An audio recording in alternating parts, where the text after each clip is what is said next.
झालं का कोण राव सांग मग वाक्याला पहिले सांग बदल. Geeta says my father is an engineer. Geeta काय म्हणते माझे वडील इंजिनियर आहे. अभियंता अभियंता. त्याचा बदल काय होईल सांगा मग.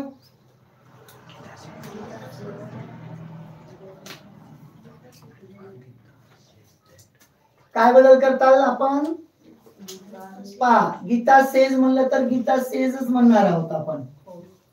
गीता सेज कॉमा आणि इन्व्हर्टेड साठी दॅट माय फादर म्हणजे आपण बोलत आहोत इनडायरेक्ट करत आहोत तर मग काय होईल हर फादर. Her father. आता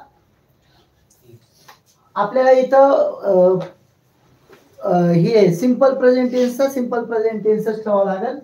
तर काय राहणार आहे ते होतं ना आपण 4-5 बदल घेतले होते बघा. वर्तमान काळ आणि भविष्य काळ त्याचा बदल आहे तोच काळ अवतरण चिन्हातील होता का. हा वर्तमान काळातला वाक्य आहे तर तोच काळ ठेवायचे इज अन इंजिनियर.